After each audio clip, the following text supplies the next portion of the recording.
Baseball pennant season, baseball races are heating up, and we're getting ready for the Subway Series here in New York as the Yankees come into Citi Field to play the Mets. And the NFL has begun. Week 2 is already here. And there's controversy we found out about Eli Manning telling running back Rashad Jennings not to score a touchdown against Dallas, a decision that backfired in an opening day loss.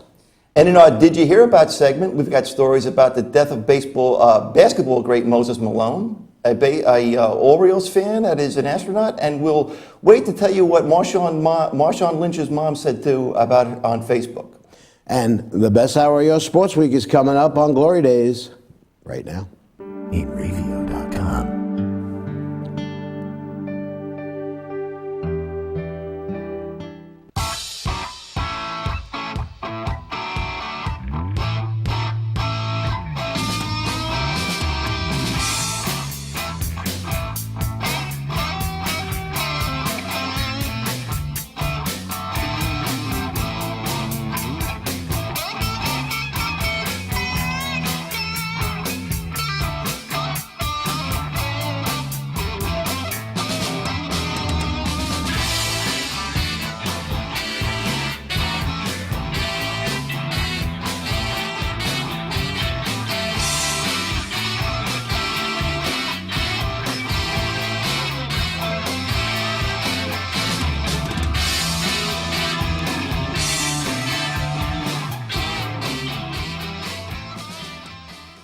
Hello again, everybody. Today is Saturday, September 19th, 2015, and you are watching The Glory Day Show with Bruce and Disco. My name is Paul Discofani, and this is my good friend, Bruce Ola. Kyle Melnick and Eric Mikhailov are behind the glass, and you are joining us on the InRavio TV network, broadcasting live from Studio C in the great state of New York. Good morning. How are you today, Disco? I'm really good. You know, I was going to wear a Met hat and a T-shirt and a thing, but I can't. I'm not allowed. Yeah, that's right. That's right. We gotta. Well, you should have a Met tie. I was going to wear the Met tie today, but it didn't go with the shirt. Okay. But we are professional broadcasters. Well, we try to be. You know? But man, oh man, you know, the thing about this, and of course I know this is very local because this is a Subway Series, and it's the Mets and the Yankees. But you know what? The Mets have been blowing through the NL East in the last month or so. With the exception of that stub they took the last couple of games. You know, against Miami, who all of a sudden seems to be beating everybody. And they really needed to perform well in this game. Yeah. You know, especially against the Yankees. Do you know how many Yankee fans came up to me on Friday and said, "You ready for your regular beating?" Yeah, you gotta love these guys, don't you? They never give up. Well, I know, and I mean, I guess it's just because, you know, the Yankees are that tradition. They have that tradition of greatness, 27 World Championships. Yeah, and they always throw that in your face. So there's nothing. And you know what? There is not a thing you could say about it. No, exactly right. Because as soon as they bring in the 27 wins, it just stops the conversation. Conversation. Conversation is over. That's right. So for you Met fans out there, when they bring up the 27 wins, bring up the 2004 series against the Red Sox. That's right. They are. I believe they are still the only Major League Baseball team that ever was up 3-0 and lost a 7-game series. That is correct.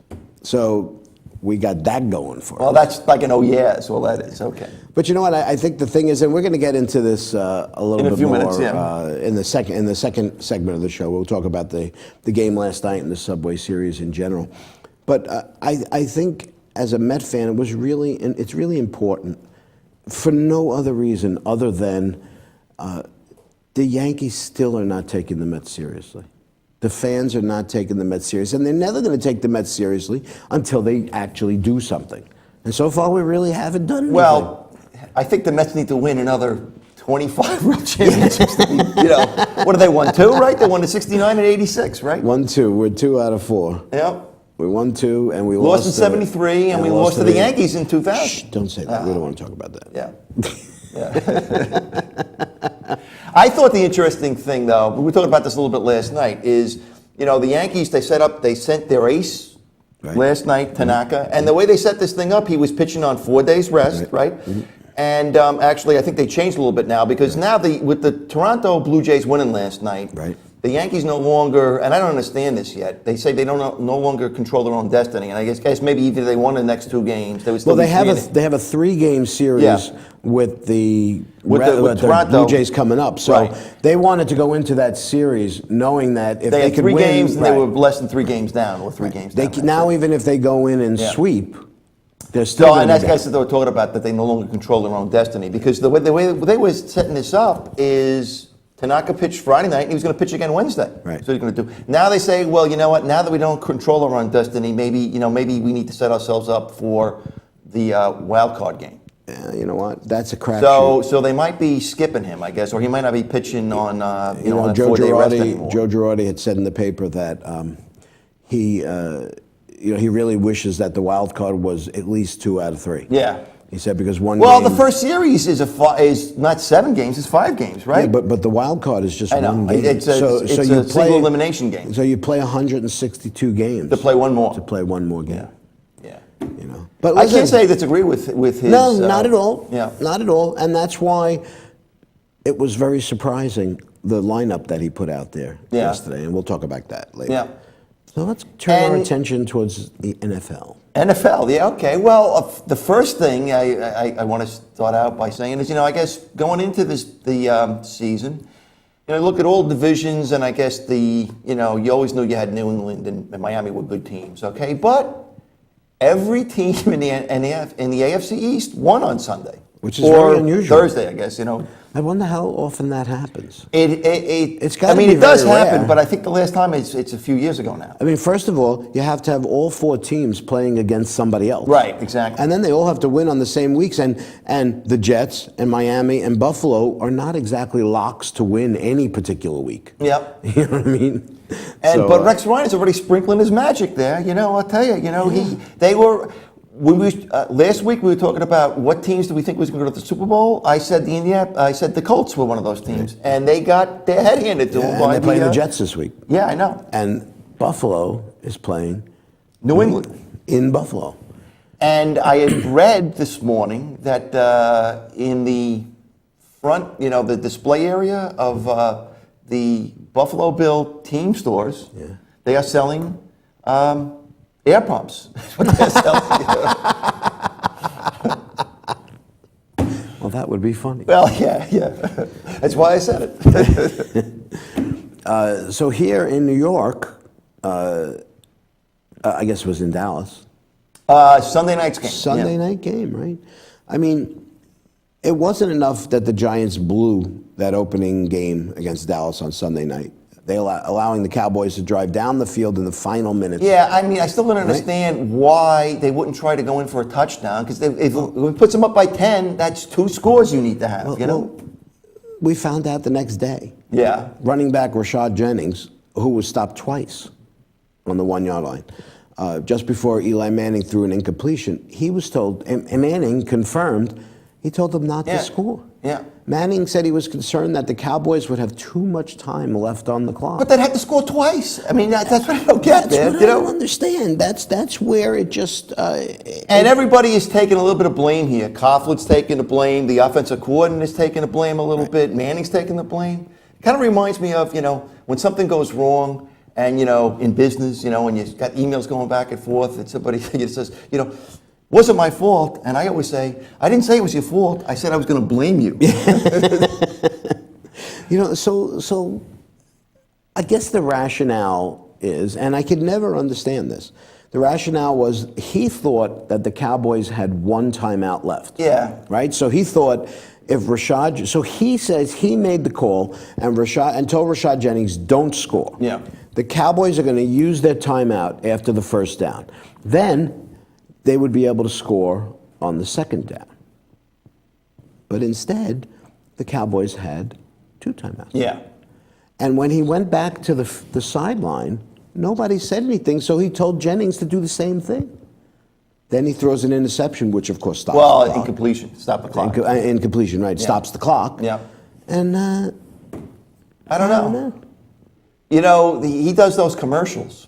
You know, and that's what the Post did. Like on Monday, they was the stupid, the stupid Eli Manning. Exactly.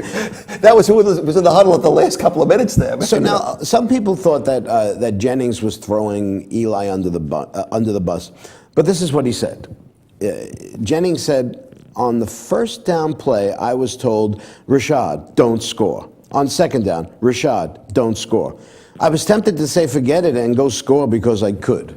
Forget it? Yeah, forget it. Yeah, right. Yeah, I'm sure that's what he was going to say, you know. But you know, one of the other things he said was, but I didn't want to be that guy. Yeah, I saw that. Right? I saw that. So then Manning, to his credit, at least he owned up to it. Yep. And he says, I thought they had one timeout left and that they might let us score to get the ball back. So I told Rashad, go down to the 1 inch line and don't score. But again, I don't understand. Why would they let him score if that would put him down by 10? Because then they would need 2 scores. Well, you know, they asked that question to Tom Coughlin. Yeah. And Tom Coughlin was like, I don't know why we would ever do that. Well, that's the right answer, man, you know. So, you know, so now you look at a play like that and you say, does something like this, again, NFL is not baseball. Now, you don't get a lot of chances to make up for mistakes in football. Yeah. You know, you have a bonehead. But even though that was a mistake, I mean, the defense just let the team go down and score after that too, man. Like he said, knife through butter, man. You know. You know. So now the Giants, they lose a game that they should have won, obviously, and they lose it to the Cowboys, who, if you'll recall, this person picked to be the Super Bowl, to go to the Super Bowl this year. But I think it's big. It's more than just a loss. It's an emotional thing now. Because if you think about it, you're the guy in the huddle. Yeah. You're trusting your quarterback. What do you think of your quarterback now? When you found out, not only did he make a bad decision, but he made a bad decision because he had the wrong information. You just got to move on. You know, I mean, That's what you'd hope for. Well, that's all you can do. I mean, if you're going to be a team, that's what you got to do. You say, this guy, he made a mistake. You know, and he owned up to the mistake. I mean, I would check his urine. I mean, what the heck is he thinking about? I mean, you know. And of course, the Jets had a pretty good game. They did. They did. You know, I mean, granted, it's the Cleveland Browns. Yeah, that's the asterisk on it. How could that team be so bad? You know, I just don't understand how you could be, although as a Jet fan, like I should be talking, I just don't understand how you could be so bad for so long. The NFL gives you every opportunity to be better. Yeah. Okay, now the Jets obviously didn't get better the last 2 years for the simple reason that the people that were making the decisions didn't know what they were doing. Making very bad decisions, you know. But they looked good. They looked sharp. Yeah. Fitzgerald looks good. What happens now with Geno Smith? Geno is going to be holding the clipboard for a while, I think. You know, and now they're going to go into Indianapolis on Monday.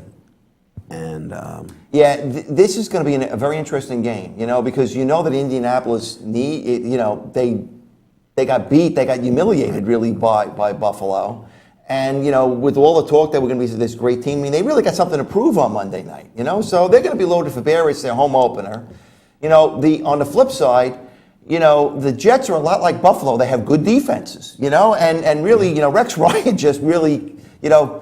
He was the master one more time. You know, he flustered Andrew Luck. Hey, listen, you know, and hopefully the Jets will do the same thing to him Monday night. You know, Rex Ryan is like one of those fireworks where it burns really bright for a short period of time and then burns out. You know what? This is when you got to get him. This is when you got to enjoy the Rex Ryan ride right up until the time you throw up. You know what I mean? And that's what you're going to get with Rex. You are going to love this guy. I still love him. I still think he was a great coach. Yeah. And I think he was, that once they got, what's his name? He's a flawed coach is what it is, though. I mean, you know, discipline is not his strong suit. You know, clock management. I mean, but look what happened with the Giants. But, I mean, he was not a good clock manager either. I really, truly believe that the Rex Ryan we saw here in the last 2 years was kind of neutered. Yeah. You know, this was not the blustery Rex Ryan. I don't know, maybe it's since he started losing all that weight. You know what I mean? Yeah, it was all bluster. He lost all his bluster is what happened. Like the Samson thing when Samson got his hair cut. He was on a bluster-free diet. Yeah. I don't know. A cleanse. All righty, we're just getting started here on the Glory Day Show. Right after the break, we'll catch up on baseball and talk about the Subway Series between the Mets and the Yankees this weekend. Later on, we'll have a few stories for you on our Did You Hear About segment. And we're going to have 17 correspondents calling in because we just don't want to talk anymore. Stay with us. You're watching The Gloria Day Show with Bruce and Disco, only on the Enravio TV network. We're coming back. You come back.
For over 60 years, Hanson Carpet has put the customer first, providing only the finest quality products and service. And Hanson Carpet is so much more than just carpet. We also carry a wide selection of window blinds and shades, and our licensed and insured technicians can service any of your flooring or window covering needs. Browse our huge selection of laminate, carpet, linoleum, vinyl, and tile. Stop by our showroom today or visit hansoncarpet.com. No matter what your project, Hanson Carpet has got you covered.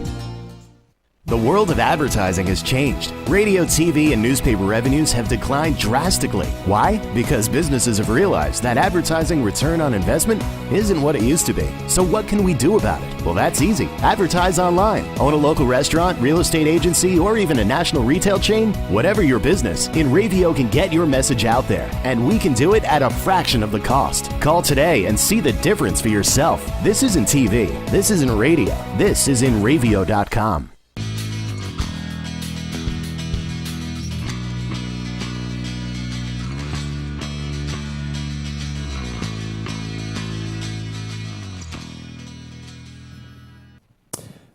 Welcome back to the Glory Day Show here with Bruce and Disco on the Enravio TV network.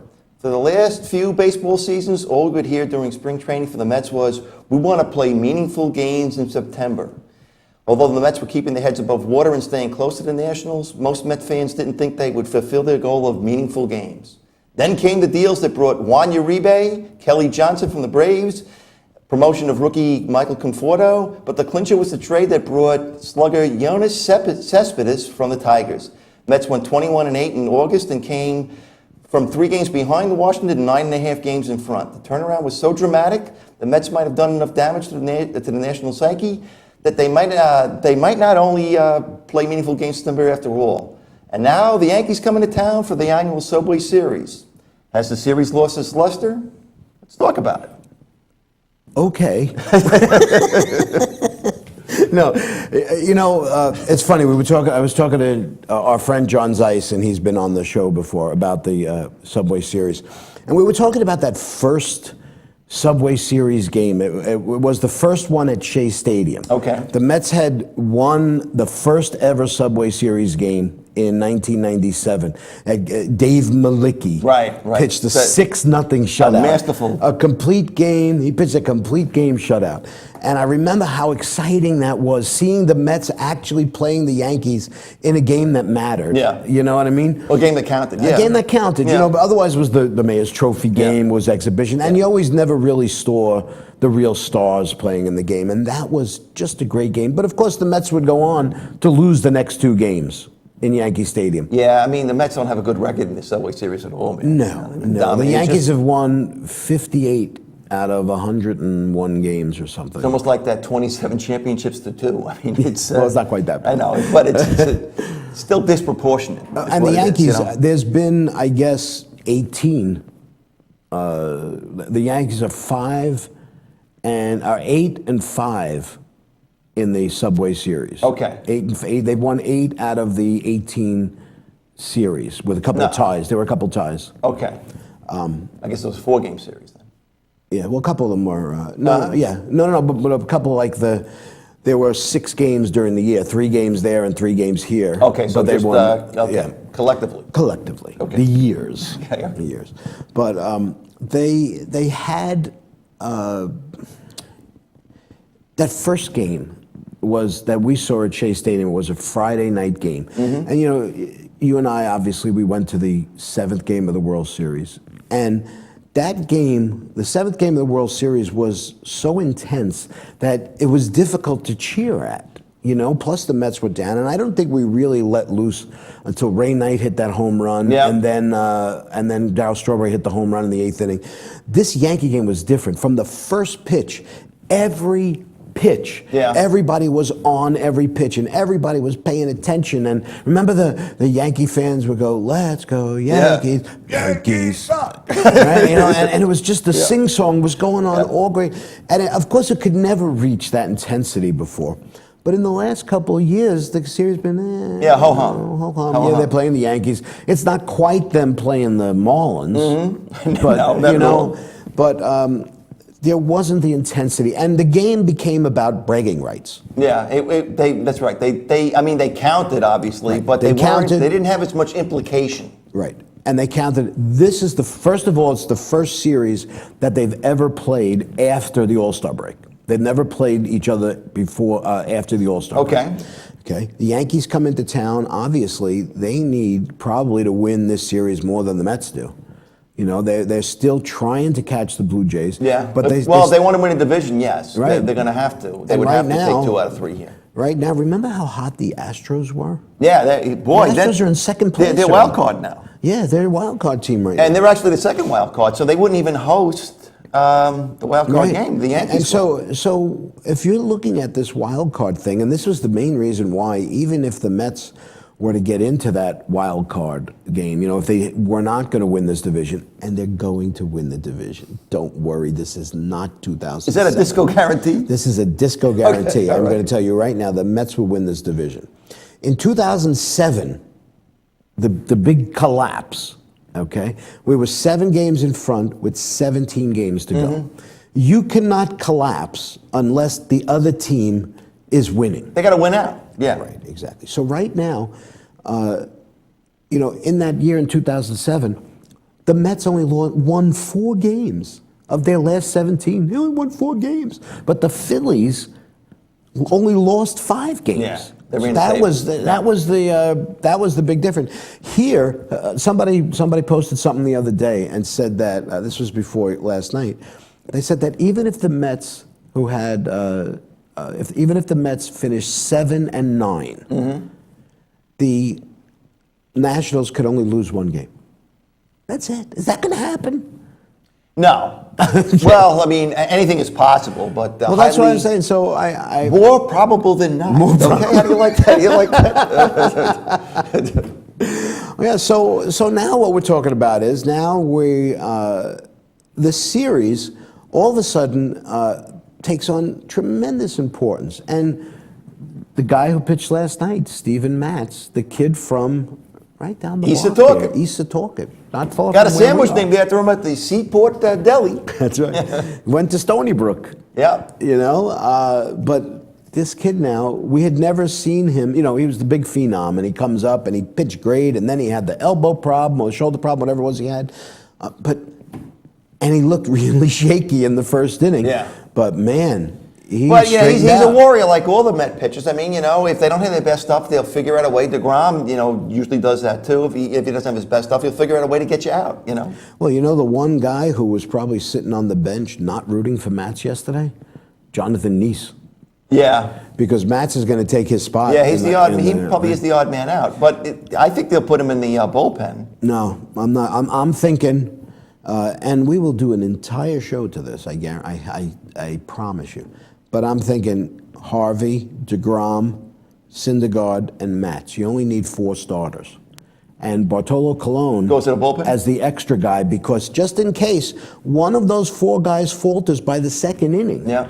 You cannot think. You know, I did an article about the. You didn't do a blog? No, I don't blog. I articleize. Okay. I did a story. Okay. About whether the Mets were ready to be in the playoffs. Okay. Assume the position. Yeah. And I got a lot of flack for it, because people saying, oh, they got to beat the teams that are in front of them, because I said, look at who they're playing. Yeah. But it wasn't about the teams that they're beating. It was how they were beating them. And I said, they're not going to be able, the Phillies, the Marlins, the Braves, they went down 4 or 5 runs and were just able to get into their bullpen and come back. You're not going down 5 runs against the Dodgers and winning a game. That's true. It's not going to happen. Mm-hmm. So they really need to start playing better. Well, and the Mets' sights aren't, and I don't want to say that they're looking past winning the division, but now they really need to have a better record than the Dodgers, because they want to host that. They want to get that home field advantage. They want to host, advantage. because it's a 5-game series is what it'll be. Exactly. You know what? And you, in a 5-game series with the Dodgers, you are going to see at least Greinke or Kershaw twice. And you might see both of them twice if you go to 5 games. You know what? It's 5-game series. If the Mets are up 2 games to 1. Who's their agent? Maybe they're not pitching in. Maybe they're pitching too many innings. I don't know. Now that would be good. But if the Mets take a 2-1 lead going into, because they're going to pitch game 1 and game 2. No doubt. Right? No doubt. So you've got game 3. Yeah. I'm sorry. You got the first 2 games. Then you got an off day. Mm-hmm. Then you've got game 3 and game 4 are consecutive nights. So whoever pitched game 1 could pitch in game 4. Depending upon their agent. They would, depending on their agent. Okay. Mm-hmm. But they'll have only 3 days rest. And then if you win that game, yeah, because the only way you're playing that game is to, because you don't want to play a 7th game for the Mets anyway. And then when you go to the 5th game, not 7th game, you go to the final game, of course you're going to pitch your best pitcher out there for the final game. Yeah. Now the Mets are in a little bit of a better, I wouldn't say better position, but they've got 4 guys that they will have confidence in. So whoever pitches game 1 will pitch game 5. Mm-hmm. And he'll be going on his standard rest. So they're not going to have to scramble the way most people shorten their. Yeah, the other thing you hear is the fact that basically if the Mets have to play the Dodgers, they're going to play a late afternoon game where the shadows are going to come into effect. That's what, wasn't it Terry Collins or somebody said that? Yeah. I don't want to have to go over there and play in the shadows. Yeah, against their animals or whatever, And that would be because the first 2 games, I think Friday and Plus, Saturday. Syndergaard, you don't want to pitch him away. No. And that sounds kind of crazy that, but he really doesn't have a good track record this year pitching away. Only at home. He's dominant at home. He'll pitch tonight against the Yankees. You know what's funny? What's that? The fact that we're even talking about this.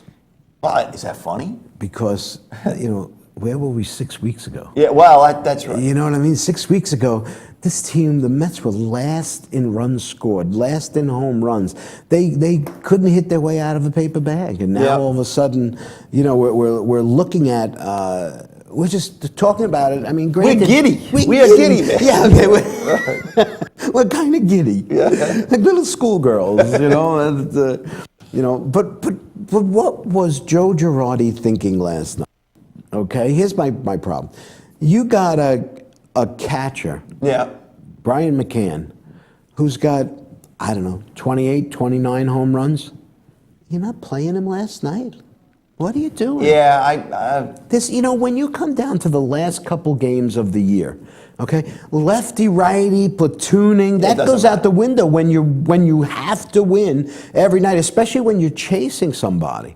And look at the last night, 2-1 game, right? They had to take Tanaka out, and in the 7th inning, who do you bring in? Chasen Shreve? Yeah. Come on, where's Betances?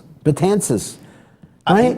I don't think he's been pitching that good lately, though, either. But you still got to bring that guy in. He's the guy. You can't let this guy. And what does he do? He gives up a 2-run homer to Juan Uribe, and that's the ball game last night.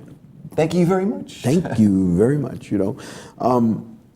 So at any rate, You know, I want to go back to something you talked about before, though, about, intensity, and Game 7 and what Game 7 was and things like that, or the electricity at the Subway Series. I tell you, the last time the Mets were in the playoffs, remember, we went to, I think it was the first game they played the Dodgers. The Dodgers, that's right. And every pitch, I mean, I could not believe the intensity. Every pitch, everybody was standing and screaming. It was unbelievable. And that's what that Yankee game was like. Yeah. Even though it meant nothing to either team at the time. Yeah.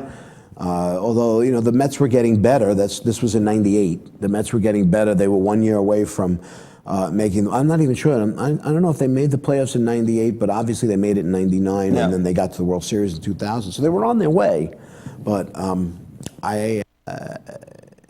again, the utter disappointment of the April Subway Series. For me, as a Met fan, was that we lost? But you know what the thing was, the Mets and we. That was right after we were on our 11 game winning streak. The Mets had won right? 11 games in a row. Yeah. They were 13-3. They had the best record in baseball, and they're going to Yankee Stadium. The Yankees, although the Yankees were, I think, 8-5, the Yankees weren't doing too bad. It was one of the first times that both teams were in first place, and all anybody in this town could talk about was the Mets. And they were talking about the Mets, and the Mets are great. And all the Yankee fans were going, wow, that Met pitching is something, and blah, blah, blah. And then we went into Yankee Stadium, we lost the games, spit the bit. And then flash back to yesterday at work, where, you're ready to get your annual beating. Exactly. You know what, I described it as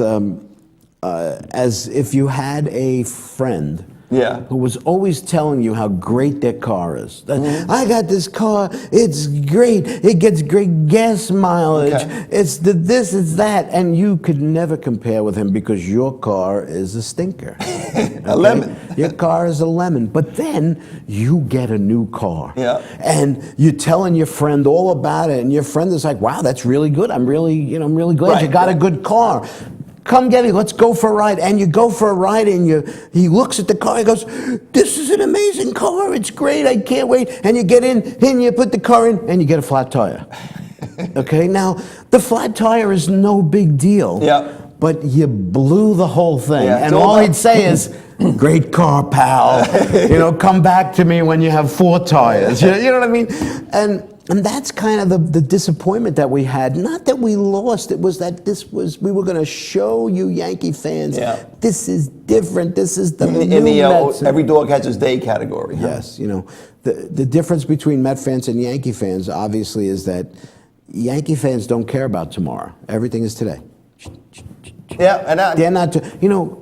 Tanaka missed time with an elbow injury that they thought might be Tommy John. Right. And they said they didn't want to shut him down because they didn't want him to have the surgery. We were going to see if it would work, right? Right. So they rest him, and what do? Now he's throwing on 4 days, he's throwing on 3 days rest. They don't care. You know what I mean? Because you have to win now. The Mets and every other team says, oh, you know what, I know it's important to win now, but look at tomorrow. I got to win again tomorrow, and I got to... Yankees don't care. The Yankees go for it all the time. So are you a Yankee fan now? I love the Yankees. Okay. No, I can't even say that. But it really is the right approach to take, man. You really can't argue and with that's it. why they win all the time, because they are always going for it. They are trying to win. It's a tradition of excellence, kind of like the Oakland Raiders, I guess, huh? I guess. But the Raiders, they lose all the time. Yeah. You know what? Wouldn't it just be great to have 4 or 5 years where you don't have to? There were another team though. I mean, I think they laid an egg on Sunday, right? And I think people were predicting them to have a good season this season. What, in football? Yeah. They got Derek Carr. They got all these new additions. And the Amari Cooper, the receiver and stuff, and I think they got their they just went out there. Handed to them, I think. You know what I like when they show, because it was in Oakland, and they show the stands and they show all the people, and I especially like the guy who's got the Darth Vader. This guy had complete silver and black face paint. Okay. And he had a bald head, but he had spikes glued onto his head. Now, the picture you're painting for me, it sounds like he looks like Pepe Le Pew. Kind of, exactly, right? Now, but what happens to that guy? That guy's when you're losing 33-3 or whatever the score was. When I see those people, I always wonder what kind of a job does this guy have, and does he go to work looking like that too? And you go, I understand the face paint comes off, but not the spikes in the hair and stuff. You look at the guy and you go, it's my dentist. yeah. Oh my God. All right, you know what? Let's take another break. All right. All right. When we get back, we'll get to some stories that you might not have heard about in a segment we call Did You Hear About? Stay with us. You're watching The Glory Day Show with Bruce Disco only on the Radio TV network. We are coming right back. Stay there.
For over 60 years, Hanson Carpet has put the customer first, providing only the finest quality products and service. And Hanson Carpet is so much more than just carpet. We also carry a wide selection of window blinds and shades, and our licensed and insured technicians can service any of your flooring or window covering needs. Browse our huge selection of laminate, carpet, linoleum, vinyl, and tile. Stop by our showroom today or visit hansoncarpet.com. No matter what your project, Hanson Carpet has got you covered.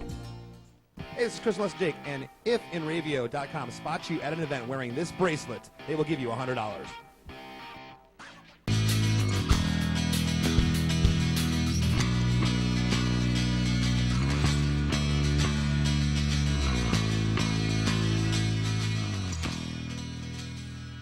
Welcome back to the Glory Day Show with Bruce Disco here on the InRavio TV network. If you're a sports fan, why would you be watching this train wreck?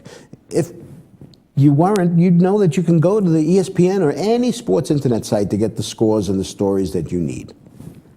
But here on the Glory Day Show, we pride ourselves on bringing you the stories that you might not have heard about in a segment that we like to call Did You Hear About? And there it is. You know we love the sweeper, right? Can we just use the sweeper? The best part of the show, man. Can we just use the sweeper in other places for no reason? All right. Ready? Take us away, my friend. During the summer, we reported that Jets cornerback Darrelle Revis' mother was denied access to a party hosted by New England Patriots owner Robert Kraft, in which members of the Super Bowl champions were given their championship rings. Now another NFL mother is in the news standing up for her little baby boy. Running back Marshawn Lynch, whose nickname is The Beast, was part of a last-minute Super Bowl controversy when the Seattle Seahawks decided not to give him the ball near the goal line. Lynch was tearing through the Patriots up to that point, and most experts agree that had they given him the ball, he would have scored the winning touchdown.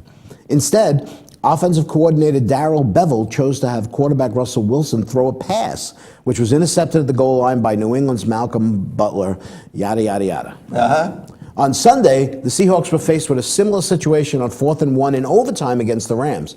And this time, Bevell called Lynch's number. He was stopped short of the goal line and the Rams won the game.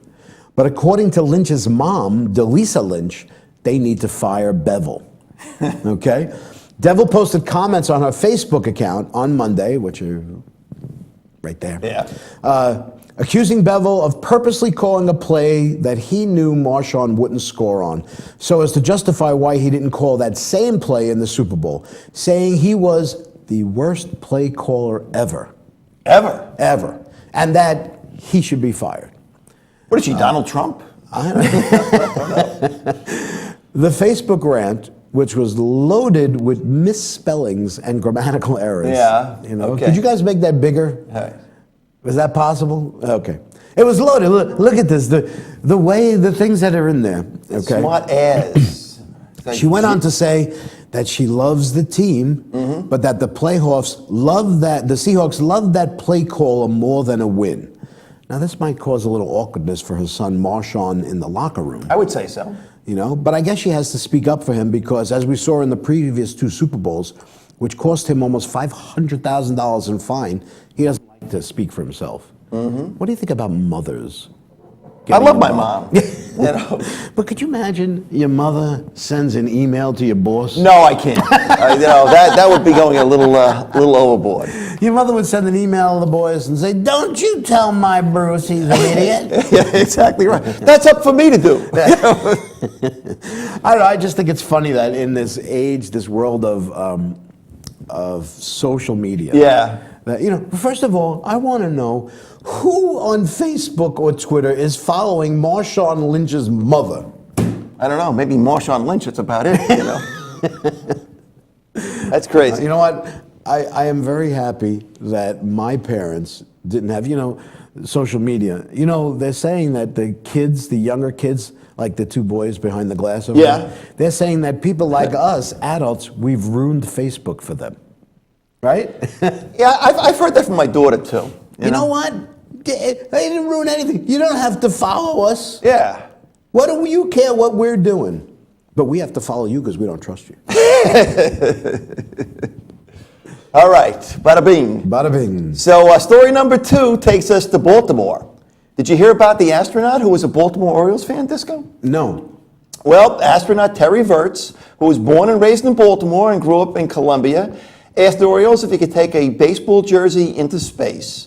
Happy to oblige, Orioles management gave him an orange number 43 jersey with a name on it. Virts, the captain of Expedition 43 mission, then spent 200 days at the International Space Station with the jersey. When he returned from the mission, he was asked to throw out the first pitch at Camden Yards against the Boston Red Sox. Virts not only wore that jersey as he promised to deliver the pitch, he presented to manager Buck Showalter. As a kid, Virts sold hot dogs at the old War Memorial Stadium for 1 game during the 1983 World Series. It was a chance to see the World Series, so in between innings, I'd sneak out and then go back to selling hot dogs. During his time in space, the Orioles fan taped a team logo on the station's robotic arm and wore a Matt Wieters t-shirt on his birthday, posting the photos on social media. We're talking about social media there. There you go, right? Virts was planning to present Wietz the t-shirt as a gift, but he didn't have it. He left it at the spacecraft floating some 250 miles above the surface of the Earth, along with an Orioles hat. I guess that's what happens when you return to Earth before Laundry Day. I was thinking about how cool it would be like to actually talk to an astronaut that goes in space. And then yesterday, talking to my cousin John when we went to go see the band last night. On the record. On the record. And he says, we were talking about space, and I don't remember how we got on the subject of space. He doesn't believe that they landed on the moon. Oh, yeah? He's one of those guys, He's huh? one of those guys. And it's all a conspiracy. He started telling me some things, and I just was like, you out of your mind? Do you think he believes that Obama is a Muslim and wasn't born in this country? I don't know. We should have asked him that last night. I don't know. I don't know. That's a good question, though. Although they're frying Donald Trump because somebody said that. Yeah, I and know. he Well, didn't that's why I correct brought him. it up. That's I said, do you know how many times in a political press conference people yell things from the audience that aren't true? Yeah. Every politician doesn't stop to Yeah, correct you. or bada booey. Baba booey. Whatever it is. It's a baba booey. Oh, baba booey, okay. Baba booey.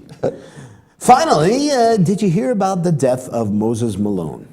I have, sadly. He was the first professional basketball player to go directly from high school into the NBA.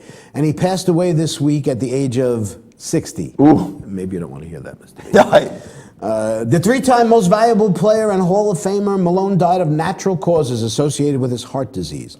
Malone died alone in his hotel room in Norfolk, Virginia, and was discovered when he failed to report to a celebrity golf tournament, which he was scheduled to play in. Do you think they teed off without him?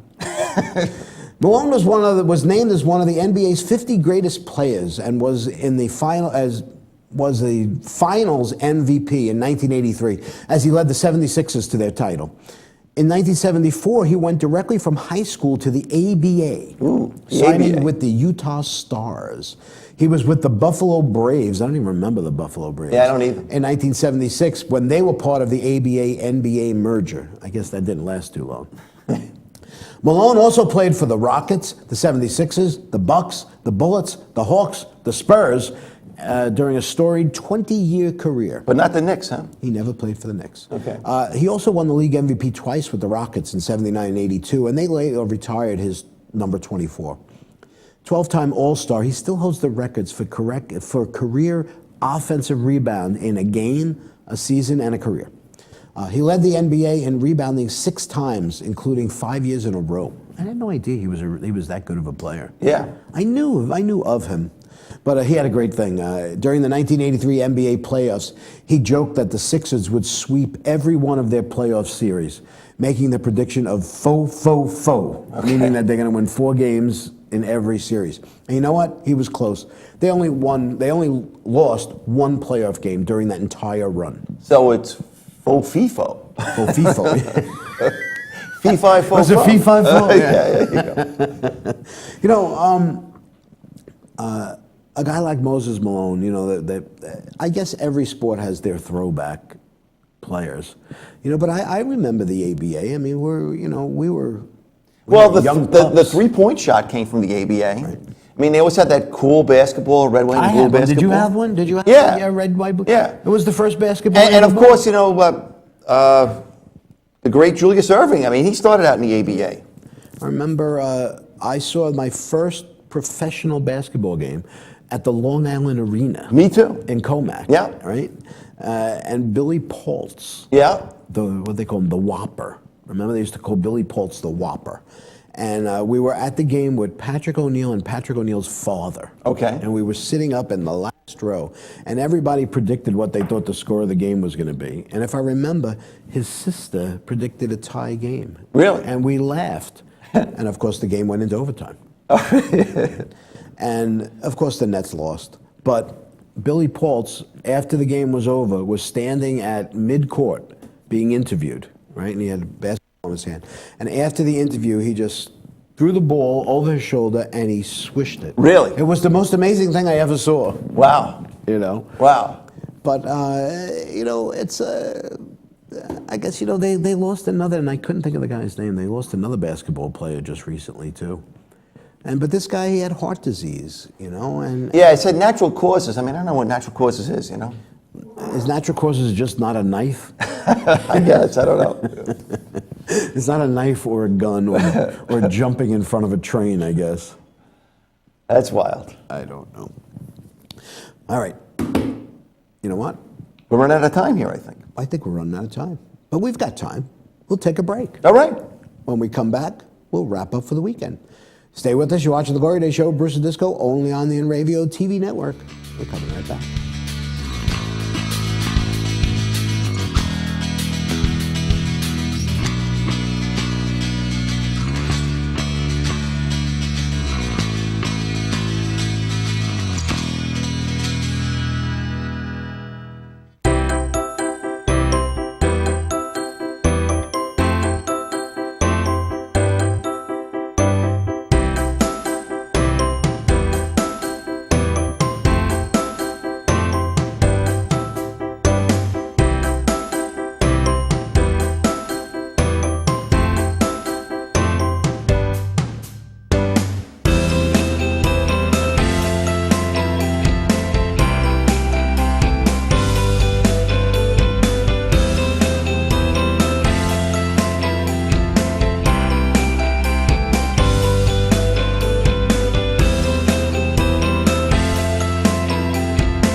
over 60 years, Hanson Carpet has put the customer first, providing only the finest quality products and service. And Hanson Carpet is so much more than just carpet. We also carry a wide selection of window blinds and shades, and our licensed and insured technicians can service any of your flooring or window covering needs. Browse our huge selection of laminate, carpet, linoleum, vinyl, and tile. Stop by our showroom today or visit HansonCarpet.com. No matter what your project, Hanson Carpet has got you covered.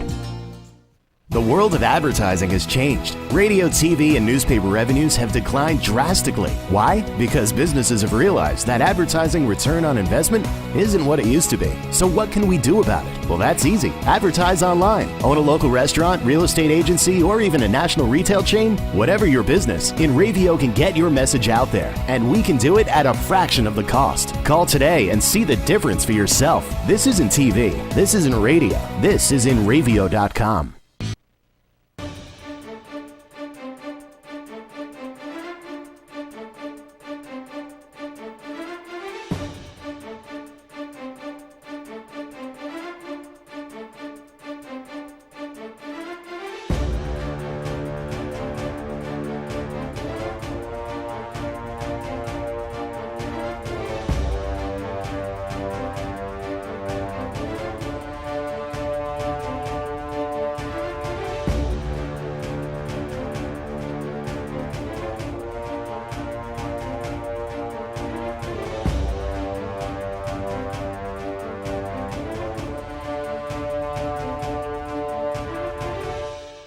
Hey, this is Chris Jake, and if InRavio.com spots you at an event wearing this bracelet, they will give you $100.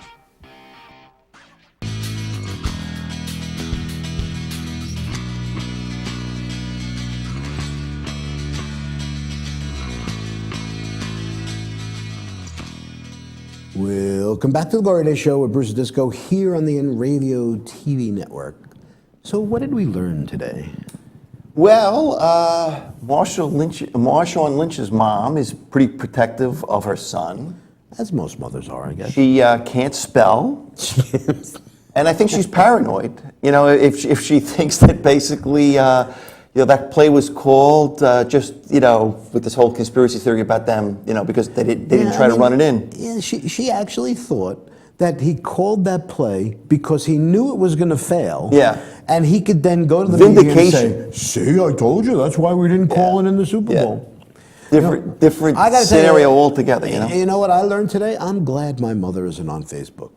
That's the one thing that I can say. You know what I mean? I also realized that this Met-Yankee series, the Subway Series, in the words of Donald Trump, huge. Yeah. And that's, it means a lot. It means a lot more than it would have meant if this series was being played in July. If the series were being played in July, it would be one of those, what did we call them before? Ho-hum? No, it was the bragging rights. It would be just a bragging rights. Yeah. Whoever wins gets bragging rights. This time it's for a lot. And you know what? I think... I think the Mets are going to sweep? I don't know if they're going to sweep, but they're definitely going to take the series. They're going to win 2. 1 o'clock this afternoon they play. 1 o'clock this afternoon. Syndergaard and... Who's pitching against Syndergaard here? Oh, the other guy, I got it here someplace. Michael Pineda. Or I guess as Yankee fans like to call him Michael Pinata. I don't know. Wasn't he the one with the stuff on his hat and he got suspended? Yeah, I think it was. I think it was. Right. I learned this week that when you can score a touchdown, score the goddamn touchdown. Yeah. That's what I would say. Yeah. By the way, you were playing Slice of Ice this week in your fantasy game, right? Yes. And you came back and won that game. Yes. I believe he has Rashad Jennings. Yeah. I don't know if he was playing him that day, but I think he's got Rashad Jennings. He does. So you should send a personal thank you note to Eli Manning. Well, I beat him by 9, I think. Oh, okay. So. All right. So then that didn't matter. The other thing is that, until the Mets win another 25 World Championships, we're never going to have a comeback when a Yankee fan, starts that discussion, when he starts talking trash. You and I are in the exact same position in the pecking order of life. Okay? Okay. We are firstborns. Mm-hmm. Okay? I have a brother. You have a brother and a sister. And as my brother knows, there's nothing you could do to become me. I'm the firstborn. I'm the number one. That's right. And there's nothing You're the heir apparent, Visco. You're really great in the things that you do. And, you could be brilliant for short periods of time, and you could overtake me just for a short time. But when the dust settles, I was born before you. Yep. And there's nothing you could do about it, and that's the way it is with the Mets You should get a and the shirt. Yankees. Number one son. Yeah. But that's the way it is with the Mets and Yankees, no matter what we do. Yeah. We are the... We're the stepchildren. We're the, Yep. there's Second nothing class the Mets can citizen. do. But when the Mets win, and when they're doing well, it's a wonderful thing. Everybody's wearing Met hats all of a sudden. You know what I mean? And we do get, there is such a thing as bragging rights. But you really can't, beating a team 4 out of 7 games or of the 6 games, or splitting a series, that's not bragging rights. Bragging rights is winning the world championship. Because once you win a championship, nobody can say anything to you until the following year. That's right. You know what? And that's what the Mets need to do. And that's what Met fans need to keep in mind, that that's the goal. It is not good enough to beat the Yankees 2 out of 3, although it will be really nice. Yeah, it's a stepping stone is what that would be. It just would be really nice to walk in there Monday. You know what I'm going to do Monday? First of all, I'm going to wear my Met tie Monday. Even if they lose today and tomorrow? No, they don't listen to it. Okay. All right. I'm wearing my Met tie Monday. Okay. And I am not going to say a word to anybody. I'm just going to walk in smiling like this, and I'm just going to say, Say no more, say no more. good morning, how are you today? How was your weekend? Oh boy.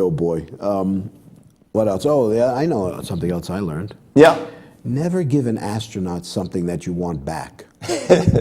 Because there's always the chance that they're going to leave it. Yeah, you figure with all the preparation they probably do, you probably have to have some kind of checklist that you need to go through. Did you close this? Did you do that? But I guess because maybe that wasn't part of the standard procedure. Well, there's standard procedures, and then you have to make your own amendments to the standard procedure. You have to add your own things that are specific to your situation. And evidently, our astronaut friend Gertz didn't do that. No, he didn't. When I go on vacation, I've got a little list of everything I need to put in the bag, and my wife makes fun of me because I do not check it off the list until it's in the bag. If it's not checked off, it's not in the bag. So that's why she doesn't even bother when it comes to packing. She leaves it all to you? Leaves it all. I tell her, just put it on the table. Okay. I will pack everything. I will put it in there.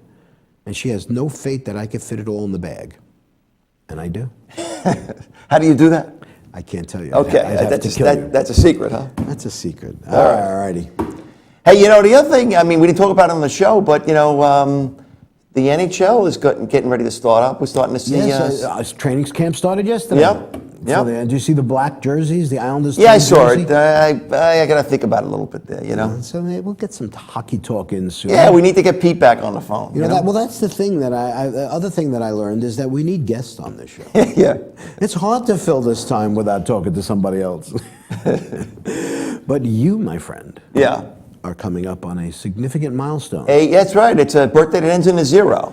And it's coming up next week. Next Wednesday. Or this coming Wednesday. Wednesday. For those of you that are Bruce Springsteen fans, you will know that our Bruce is the same birthday. Yeah. And we'll be seeing all the friends tonight. Yeah, it'll be fun. Thanks to our producers, Kyle Melnick and Eric Bakila, for all their hard work, making us look so good out here. And thanks for Chuck and Bonnie for putting up with this nonsense week after week. And of course, thanks to you, our loyal viewers. Don't forget, you can check out the Glory Days On Demand page on www.nradio.com to watch any of our past shows or any of the other great shows on the NRadio TV network. Have a great weekend, everybody. Stay safe. And when we see you next time, he'll be a year older. Yeah, and hopefully the Mets will have wrapped it up by then.